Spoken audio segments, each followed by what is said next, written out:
Coulomb's law.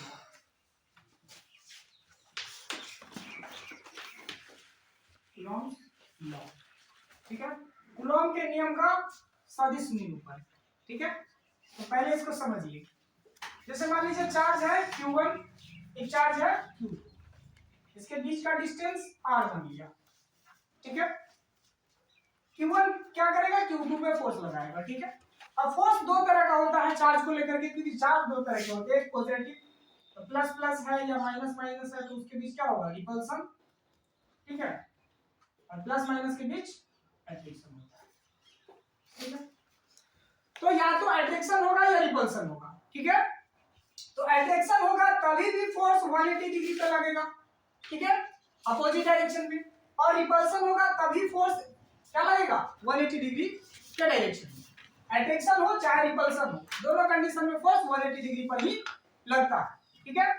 तो देखिए इस Q2 के कारण Q1 में फोर्स लगा, मान लीजिए, तो उसको हम क्या लिखे, F12, क्या लिखे, F12, force upon 1 due to 2, यानी दूसरे चार्ज के कारण पहले वाले चार्ज पे लगने वाला फोर्स, ठीक है।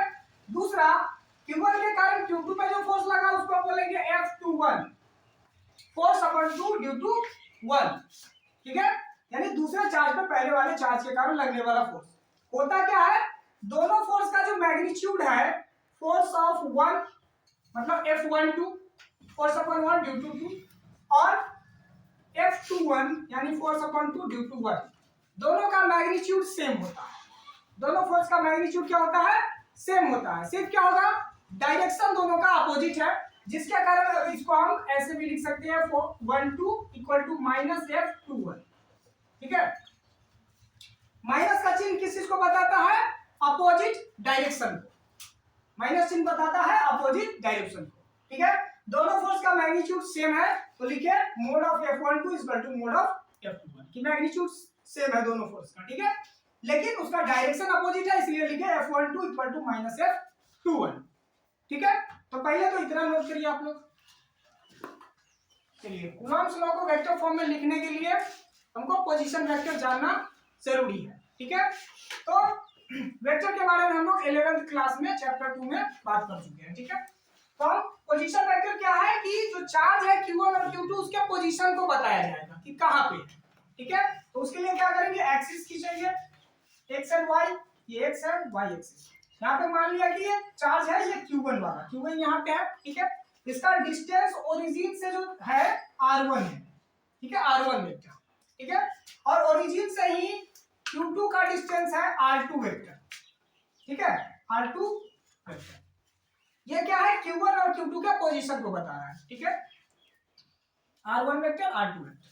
जब हम Q1 से Q2 के तरफ का डिस्प्लेसमेंट निकालेंगे तो तीर का निशान लगाएंगे कहां से, Q1 से Q2 के तरफ, ठीक है।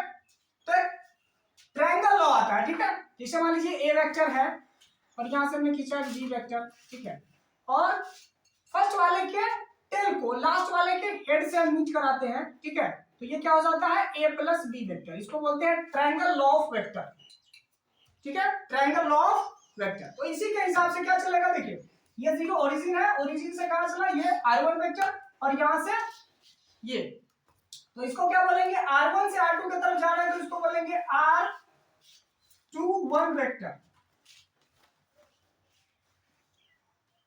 R12, ठीक है, R1 से R2 की तरफ R12, ठीक है। और R2 से R1 की तरफ तो अगर मीट कराते हैं तो हो जाएगा R21,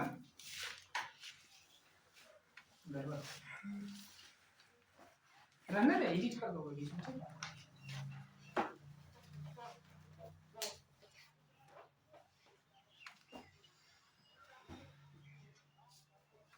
R1 से R2 की तरफ चले तो इसको बोले R21, और यहां से चले तो ठीक ही था वही R1 से R2, ठीक है। क्योंकि इसके हिसाब से यहाँ देखे तो ठीक। अब देखिए ये हो गया, Q2 से Q1 पे लगने वाला फोर्स निकाले तो वो डायरेक्शन ये होगा, ठीक है। तो क्या लिखेंगे उसको, F12 अगर हम लिखते हैं फोर्स अपॉन 1 ड्यू टू 2, ठीक है, फोर्स अपॉन 1 ड्यू टू 2। क्या लिखेंगे formula 1/4πε0 q1 q2 by r square. तो r स्क्वायर की जगह पर देखिए फोर्स का डायरेक्शन q2 से q1 की ओर, तो उसी डायरेक्शन में डिस्प्लेसमेंट क्या है r21 वेक्टर। तो डिस्प्लेसमेंट हम डालेंगे r21 वेक्टर। ठीक है, F12 निकालने के क्रम में 1/4 F12 का मतलब फोर्स अपन 1 ड्यू टू 2। ठीक है, पहले वाले पे दूसरे के कारण जो फोर्स लगा। ठीक है, तो डायरेक्शन हो जाएगा Q1 की तरफ। ठीक है, तो Q1 की तरफ ही डिस्प्लेसमेंट वेक्टर क्या है R21, तो हम लेंगे R21।